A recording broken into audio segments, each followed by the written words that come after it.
प्रिय श्रोताओं एवं भक्तों, अभी मैंने जो राम नाम का आपको महत्व समझाया, परंतु इसका तात्पर्य ये नहीं है कि आप केवल नाम का सहारा लें। जीवन यापन के लिए कुछ न कुछ तो करनी पड़ेगा।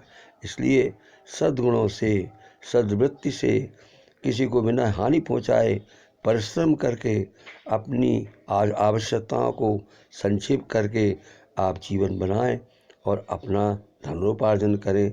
अपने बच्चों को प्रेम से पालें और उनको किसी भी प्रकार के पाप कर्म में नियत ना होने दें, क्योंकि पाप कर्म का जो अंत है दुखद होता है। पाप कर्म द्वारा जो कमाया गया धन है वो कभी न कभी एक्सीडेंट, रोग, जाने किस प्रकार के विवाद उनसे पैदा होकर के संसार को कष्ट देता है, हम सबको कष्ट देता है। इसलिए भक्तों ने जो आपको उपदेश दिया है वो हमेशा जो है बड़ा ही लाभकारी है।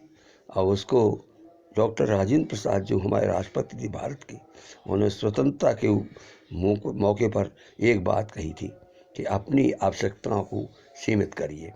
यही बुद्ध ने कहा है, क्योंकि बुद्ध ने भी यही कहा है कि इच्छाओं को जितना आप बढ़ाते जाएंगे उतनी आप समाज में फंसते जाएंगे, उतने ही आपको बुरे काम करना पड़ेंगे। इसलिए आप इस संसार की चकाचौंध को न देख करके आप व्यर्थ में उल्टा सीधा धनोपार्जन के मार्ग न अपनाएं, क्योंकि उनसे अगर किसी को कष्ट होता है तो आपका धनोपार्जन व्यर्थ हो जाएगा।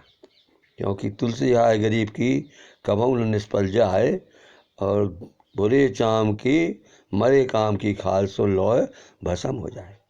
कबीरा ने कहा है, कबीरा आप ठगाइए और न ठगिए कोई, आप ठगे सुख होत है और ठगे दुख होए।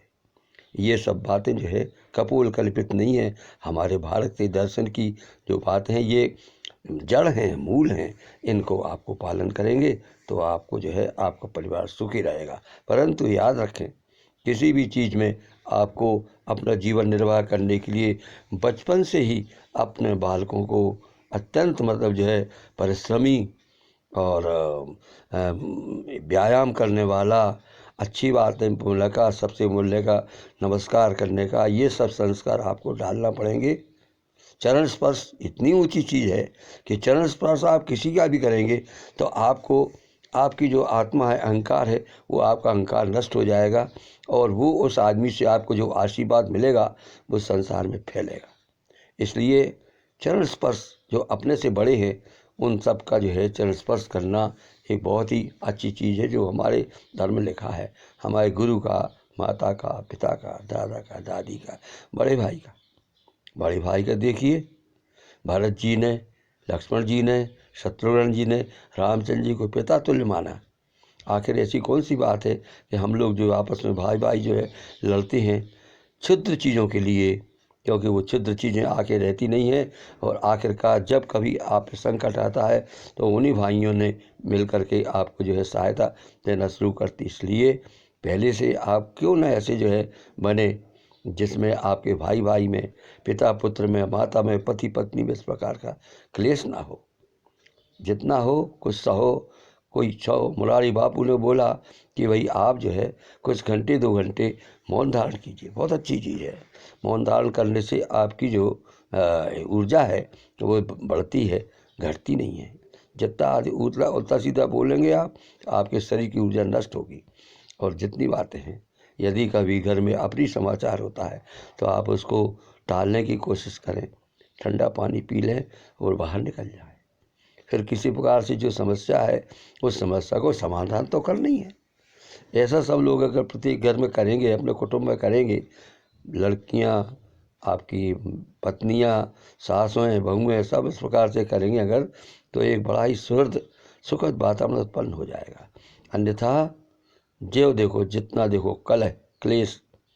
अब देख, उदाहरण दिया था आपका कैकेयी ने अपने घर का सत्यानाश कर लिया, तो वो इसलिए बताया उन्होंने कि आखिर ऐसे हमको ऐसा अपना स्वार्थ नहीं सिद्ध करना है जिसमें कि दूसरे को जो है, आपको दूसरे को सबको कष्ट हो जाए। ऐसा नहीं, आप भी जीवित रहें, दूसरों को जीवित रखें। अपना जितना व्यापार करें उसमें एक मुनाफा कायदे का लें, ये नहीं कि अगर जो अकाल पड़ा है तो आप जो है अन्न का मूल्य बढ़ा दें। उससे भी कुछ नहीं होगा आपको, आगे जाके आपको भी लोग गुस्सा होकर के लूट लेंगे आपका धन और कुछ नहीं बचेगा आप पे।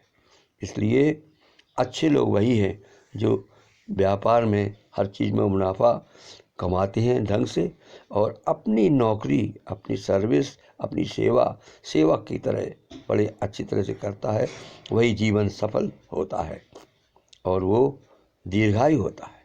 नमस्कार।